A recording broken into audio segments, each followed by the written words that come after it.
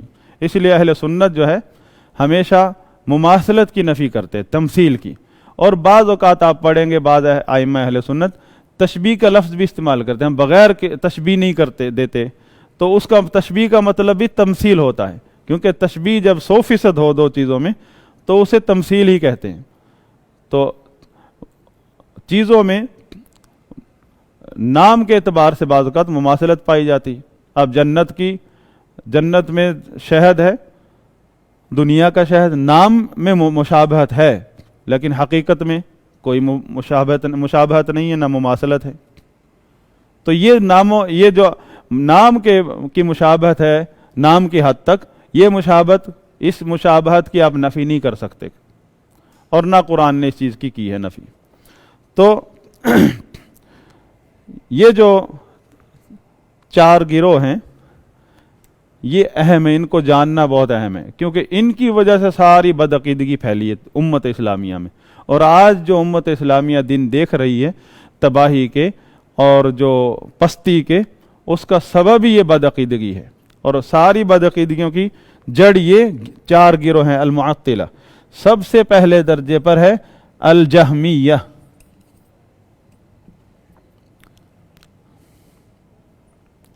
یہ کیا کرتے ہیں؟ اسماء و صفات دونوں کی نفی کرتے ہیں. نہ اللہ کا کوئی نام مانتے ہیں، نہ کسی صفت کو مانتے ہیں. صرف ان کے نزدیک توحید کیا ہے؟ انکار ہی توحید ہے ان کی. اور کہتے ہیں اللہ کی ذات کو صرف ہر نام اور صفت سے، تمام صفات سے اللہ کی ذات کو الگ کرنا، یہ توحید ہے ان کی. اثبات ذات مجردہ عن الصفات، عن الاسماء و صفات. تو ائمہ اہل سنت جن میں امام ابن ابی العز حنفی رحمہ اللہ ان کا رد کرتے ہوئے فرماتے ہیں ایسا تو آپ دماغ میں تو سوچ سکتے ہیں لیکن حقیقت میں اس کی کوئی مثال نہیں، حقیقت میں اس کا وجود ہی نہیں ہے کہ کوئی بھی چیز ایسی ہو جس کی کوئی صفت نہ ہو. کوئی بے جان چیز کی بھی کم از کم اس کا وجود ہونا، موجود ہونا، یہی صفت ہے اس کی. تو آپ صفت سے کسی بھی چیز کو خالی نہیں مان سکتے. اور امام ابن ابی العز حنفی رحمہ اللہ نے یہیں سے فرمائی یہی وہ بدعقیدگی ہے، اللہ کے اسماء و صفات کا انکار کلی طور پر. پھر اس کے بعد جو ہے اور سٹیپس آئے ہیں. اس کی وجہ سے عقیدہ حلول والاتحاد پیدا ہوا ہے، جو کہ یہود و نصارہ کے کفر سے بدترین کفر ہے، بڑھ کر کفر ہے، عقیدہ حلول والاتحاد. تو الجہمیہ کیا کہتے ہیں؟ ان کے نزدیک نفی الاسماء والصفات،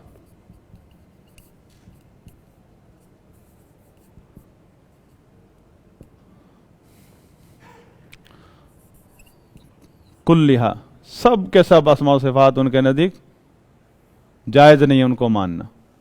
وہ کہتے ہیں اسماء و صفات مخلوق ہیں. تو اس کا سبب آپ تفصیل سے ہم بعد میں ایک چیپٹر آئے گا عقیدہ طحاویہ میں، وہاں پھر آپ کو مزید سمجھ آئے گی کہ اس کے پیچھے کیا ہے۔ دوسرا گروہ ہے المعتزلہ۔ المعتزلہ یہ کیا ہے؟ یہ اللہ کے تمام ناموں کا اس بات کرتے بغیر صفات کے۔ تو ہم نے پہلے کہا کہ کوئی بھی اللہ کا نام ہے اس میں صفت بذات خود ثابت ہو جاتی ہے، تو کہتے ہیں اللہ سمیع ہے بغیر سم کے، اللہ قادر ہے بغیر قدرت کے، اللہ علیم ہے بغیر علم کے، نفی کرتے ہیں، اور یہ نفی ان کے نزدیک توحید ہے۔ اس کا بھی سبب ہے ان کے ہاں، وہ اپنے آپ کو حق پر سمجھتے ہیں، وہ کہتے ہیں ہم توحید پر ہیں۔ المعتزلہ ان کا عقیدہ ہے نفی الصفات دون الاسماء، بغیر یعنی اسماء کے علاوہ صفات کا انکار، صرف نفی کرنا۔ تیسرا گروہ ہے الاشاعرہ والماتریدیہ۔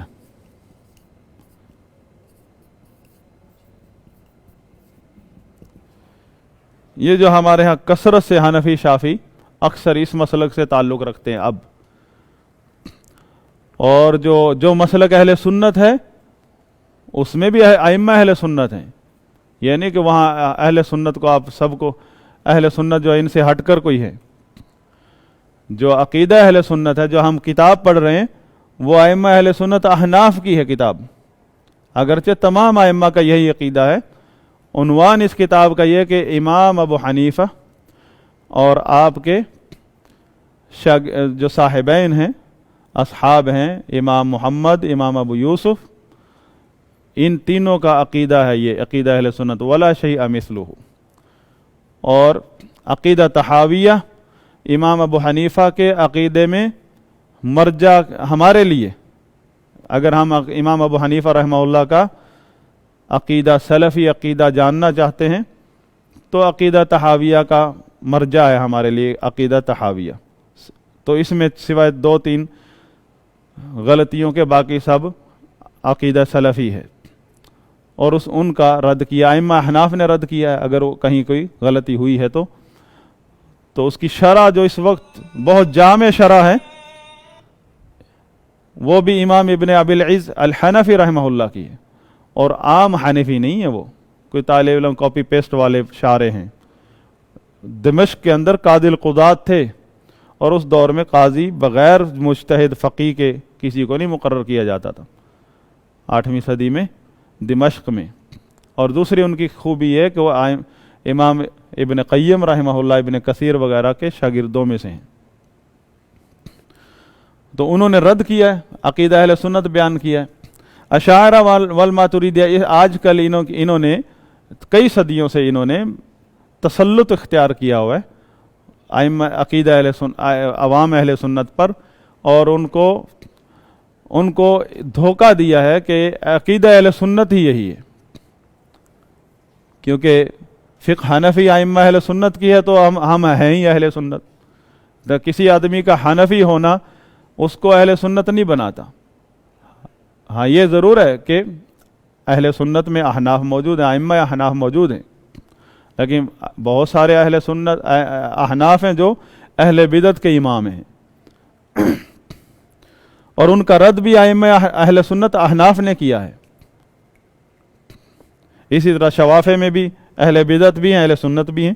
الاشاعرہ والماتریدیہ یہ کیا کرتے ہیں؟ یہ بھی انہی میں سے آئے ہیں، انہی میں سے آئے ہیں ابو منصور ماتریدی اور ابو الحسن الاشعری رحمہ اللہ۔ امام ابو الحسن اشعری بعد میں سلف کے عقیدے پر آ گئے، یہ شافعی تھے، اور امام ابو منصور ماتریدی جو تھا ان کا وہ معتزلی تھے، حنفی تھے، معتزلی دونوں تھے پہلے۔ تو یہ کسی سے متاثر ہو کر، ابن کلاب سے متاثر ہو کر پہلے معتزلہ سے ہلے، معتزلی فکر سے ہل گئے، پھر ابو الحسن اشعری جو ہے وہ اہل سنت کے عقیدے پر آ گئے تماماً، اور ابو منصور ماتریدی اس نے اپنا ایک مسلک بنا لیا، اور اس طرح بہت بڑا ایک گروہ احناف کا جو کہ پہلے اہل سنت سے ان کو اپنے ساتھ گمراہ کر دیا۔ تو ان کا عقیدہ ہے کہ یہ صرف 7 صفات مانتے ہیں، باقی سب کی تعویل کرتے ہیں، یعنی جو تحریف کے ہے در حقیقت۔ اور چوتھا گروہ ہے المتفلسفہ، جو فلسفی بنتے ہیں۔ یہ دراصل فلسفی کیا ہوتا ہے؟ فلاسفہ، ہاں یہ کیا ہوتا ہے؟ یہ اصل میں کفار سے آیا ہے یہ گروہ۔ کفار میں ان کے 3 گروہ موجود ہیں، اہل غیر مسلمین میں، اور چوتھا گروہ مسلمانوں میں اسلام کی طرف منسوب ہے، اہل سنت نے اس کی بھی تکفیر کی ہے۔ چوتھے گروہ جو چوتھا مسلمان بنتا پھرتا ہے اس کی بھی اہل سنت نے تکفیر کی ہے۔ وجہ کیا ہے؟ تو ایسے گمراہ کن عقائد لائے جیسے اہل بدعت نے کبھی سوچے بھی نہیں ہوں گے۔ یہ کہتا ہے کہ ہم نہ نفی کرتے ہیں نہ اس بات کرتے ہیں، نفی کا بھی انکار کرتے ہیں، اس بات کا بھی انکار کرتے ہیں۔ کیوں جی؟ کہتے ہیں کہ اگر ہم نے نفی کر دی تو ہم نے جو ہے اللہ کو تشبیہ دے دیا کسی معدوم سے، اور اگر ہم نے اس بات کر دیا تو پھر مخلوق سے تشبیہ ہوتی ہے۔ وجہ کیا؟ ان سب نے رسول عقل کو بنایا ہے، عقلانی ہیں سارے، اور یہی وجہ ہے عقل کو مقدم رکھتے ہیں نصوص پر۔ تو یہ کہتے ہیں لا نفی ولا اثبات، لا نفی ولا اثبات۔ کہے گا اللہ موجود ہے، اللہ غیر موجود ہے، اللہ حی لا حی، اس بات کرے گا، پھر اس کے یعنی اس بات اور نفی اس چیز کی بیک وقت نفی کرے گا دونوں کی۔ اور یہ جتنے بھی اہل بدعت ہیں ان کے نزدیک توحید ہے ہی ان کا نفی کا نام۔ اہل سنت میں اور اہل بدعت میں فرق اس چیپٹر میں کیا ہے؟ اس بات اور نفی کا ہے۔ اہل سنت اس بات کرتے ہیں اور اہل بدعت نفی کرتے ہیں۔ یہ جو 4 گروہ ہیں ان کی وجہ سے 2 عقیدے پیدا ہو گئے اللہ کے بارے میں، بس یہ اہم چیز ہے، 2 عقیدے پیدا ہو گئے۔